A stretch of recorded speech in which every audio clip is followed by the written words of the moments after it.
Alors, notre Sexy News, elle est là. Bonjour Laetitia Pré. Bonjour Brigitte. Alors, c'est toujours dans le prêt, n'est-ce pas, que nous allons évoquer la sexualité et tout particulièrement aujourd'hui la masturbation. Exactement. Bonjour Pascal. Masculine ou féminine ? On va parler de tout, des deux. Wow. Chez moi, c'est unisexe. Avec les deux mains. Ça va être chaud. Ah, mais vous spoliez ma chronique, attention. Ah bah, remarquez, Vous êtes clairvoyante. Quand on parle de masturbation, on spolie, c'est bien connu. Exactement. On y arrive. Alors du coup, moi je suis toujours à la recherche de remèdes naturels et sexuels pour répondre aux problématiques que nous pose notre chère Brigitte. Du coup, j'ai réfléchi au sujet du jour. Je l'ai réduit à une question. Comment devenir soi-même ? Je me dis que du coup, si les parents sont eux-mêmes, ils se sentiront a priori, jamais trahis par leurs enfants qui vont suivre leur propre chemin, tout comme ils l'ont fait. Du coup, quelle serait la bonne technique pour devenir soi-même d'un point de vue sexuel ? Non, c'est venir soi-même, c'est même pas devenir soi-même, c'est venir soi-même. Exactement. Donc du coup, on va courir dans ce pré, se souvenir un peu de quoi la nature nous a dotés dès la naissance. Ouais. Eh oui, le sexe, quand on l'active, qui nous procure du plaisir, du coup, et qui pourrait même nous aider à nous sentir nous-mêmes et épanouis. Du coup, un moyen très simple, vous l'avez dit, on va parler aujourd'hui de la masturbation. Autrement dit, le fait de se gratter la fourche, se dégorger le poireau, s'effeuiller le baobab et se défriser la chicorée. Oui, j'aime bien la nature. Non, mais c'est vrai que c'est des expressions qui sont un peu obsolètes, mais qui sont très, très, très parlantes. Exactement. Dégorger le poireau, moi je vous vois bien.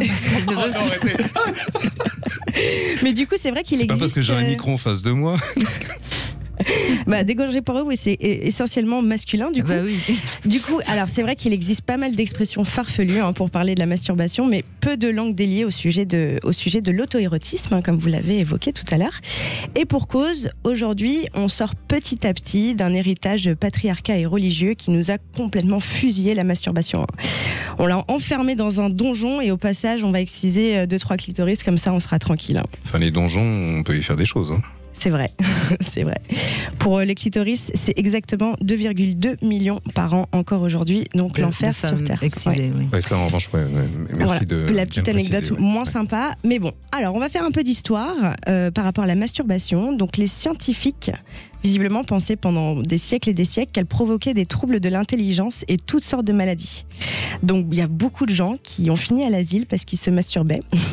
Du coup, je trouve ça assez dingue. Ça rend sourd aussi ou pas ? Alors voilà, on y arrive. L'idée reçue que la masturbation peut vider le cerveau d'un homme de sa substance et du coup le rendre sourd a ainsi traversé le temps. Donc on connaît bien la bonne blague quand les hommes répètent j'ai pas entendu, peut-être que tu te branles trop. Voilà, donc ça, on la garde ou pas, on ne sait pas. Vous savez que j'aime bien la racine des mots aussi. Donc on va étudier l'étymologie de la masturbation. C'est Montaigne qui a formé le mot masturbation pour la première fois dans la langue française, mais sous une autre forme. Je ne savais pas. Comme quoi. Ouais, sous une autre forme, et du coup c'était manusturpration, qui vient de manus, la main. Et stupratio, l'action de souiller. Voilà. Donc le sens, se donner du plaisir honteux avec la main. Donc même avec la signification, la racine du mot, on part un peu mal. Du coup, après des siècles d'obscurantisme, la masturbation aujourd'hui est enfin reconnue comme une étape essentielle à la maturation sexuelle, pardon. Décidément. Lapsus. Oui. On n'étudiera pas votre lapsus, Laetitia, mais bon. Si vous voulez. On va en parler tout à l'heure. En off, si vous voulez. Alors du coup, on passe maintenant aux travaux pratiques. Oui. Ah non. Ah si, on passe aux travaux pratiques. Le sexe est dans le pré, on passe aux travaux pratiques. Alors, outre les bases connues, j'ai parcouru quelques témoignages et j'ai écumé la pratique aussi pour vous, histoire de vous lister les meilleures techniques. Donc, il en existe plein, mais j'ai sélectionné celles que je trouve un peu croustillantes. Alors, on va commencer avec vous les hommes, et moi je l'ai baptisé moi-même la prière, puisqu'il faut vous agenouiller afin de stimuler votre périnée. Du coup, vous adoptez votre technique de criquet préférée. Donc le criquet, c'est le fait de se masturber avec la main sur la verge. Oui, comme on est en radio, je vais expliquer. La main sur la verge de haut en bas.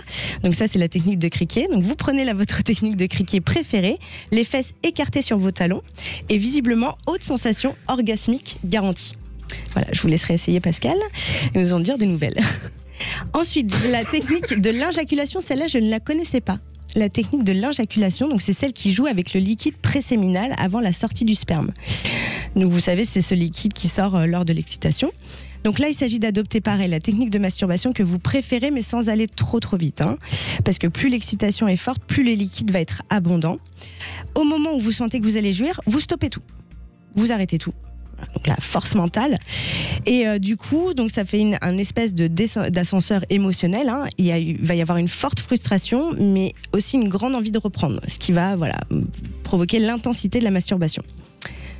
Technique unisexe. Vous en parliez, Brigitte, tout à l'heure, la technique des 2 mains.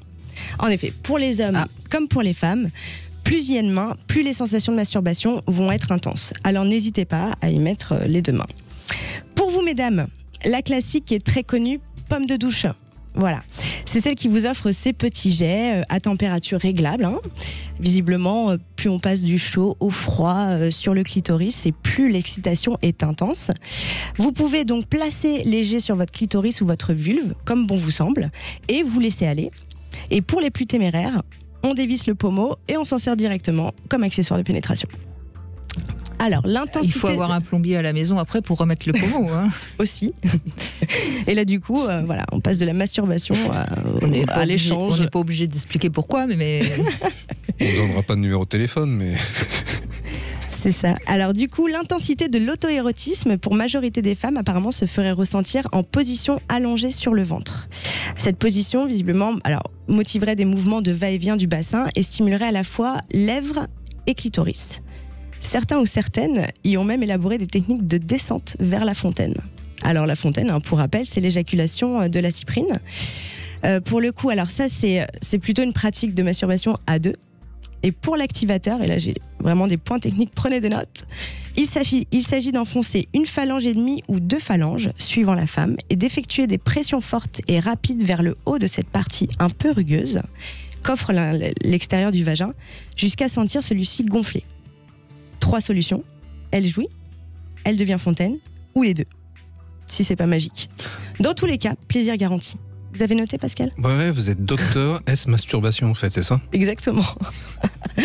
Alors du coup, à vous de jouer, à vous de vous faire du bien. Je vais finir avec une petite citation de Woody Allen. Ne te moque pas de la masturbation, c'est faire l'amour à quelqu'un qu'on aime. Exactement, il n'y a pas de mal à se faire du bien. Merci beaucoup Laetitia Pré, et on vous retrouve évidemment comme tous les mercredis. C'est un peu notre c'est la spécialiste notre élève à nous. D'accord. Notre prof. Elle expérimente tout, elle nous donne des conseils. Et il faut les suivre, Pascal. Quand on est seul pendant les vacances. La prochaine fois que vous venez, je vous poserai la question. Non, mais c'est parce que j'étais en train d'imaginer la position à genoux, je sais pas quoi. Je vous laisse pendant la pause imaginer, on se retrouve dans un instant.